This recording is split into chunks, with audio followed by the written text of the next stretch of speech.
Fa aproximadament un any es va modificar el rètol històric que hi havia en aquest lloc.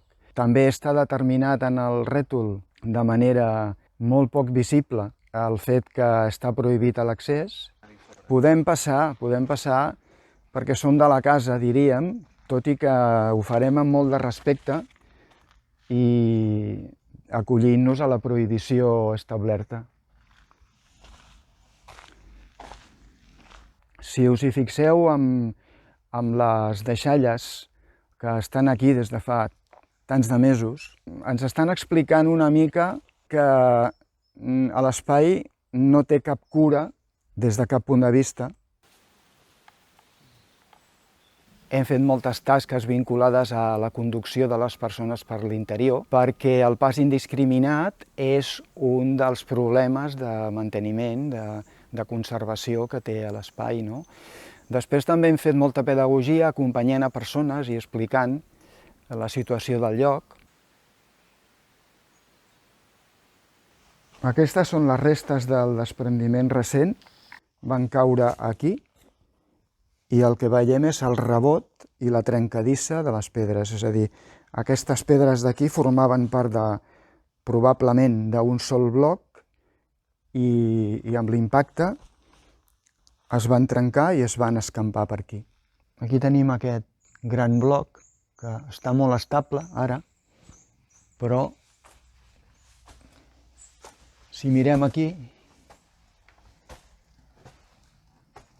fixem-nos que estem en un punt de pas pel que passaven centenars de criatures al cap de l'any. Ho vam explicar als serveis territorials. Vàrem entrar una informació pel registre oficial explicant els riscos i mostrant imatges. Estem una mica estranyats pel fet de no haver rebut cap resposta. Bon dia. Bon dia. Què no s'hi pot passar?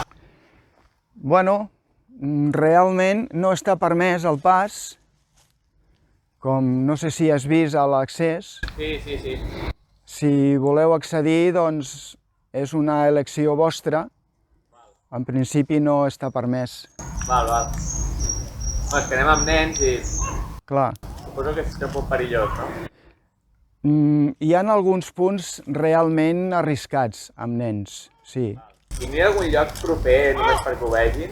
Saps si hi ha algun lloc? Sí, mira, Aquí o... si voleu accedir per aquí en aquesta entrada, ja tindreu una visió aproximada del lloc. Val, gràcies. A vosaltres. Això que hem vist ara, gent entrant als clots tot i estar tancat, fins a quin punt ha sigut comú?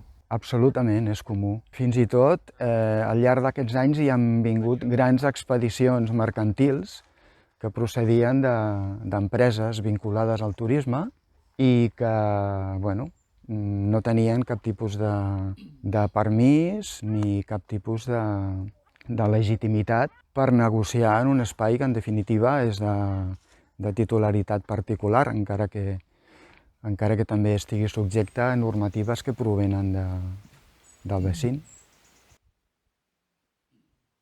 Bé, ara amb cura podrem passar per aquí, però hi ha hagut aquesta caiguda molt recent en aquesta paret d'aquí davant, és on van obrir-se més vies d'escalada. I aquí davant mateix tenim restes d'una via d'escalada que segurament acabava aquí. En un moment de sequera màxima vam fer un equipament com aquest. Des de la mirada institucional, aquí només hi ha pedres, però nosaltres hi veiem bastantes més coses, a part de pedres. L'Ajuntament local, en el que respecta en aquest espai, ha arribat al final de les seves contradiccions, és a dir, ja no en pot tenir més de contradiccions. I voler implantar una instal·lació de residus de gran abast, fins i tot residus d'origen industrial, amb una incineradora al costat d'un espai declarat vecin en el qual hi ha un bosc, persones que el visiten. Aquesta contradicció en si mateixa és tan extraordinària, però la pregunta és si sabran fer un projecte adequat a les necessitats del lloc. Perquè això sigui així, primer haurien de conèixer de manera extensiva quines són les condicions del lloc, que són aquelles que nosaltres hem conegut.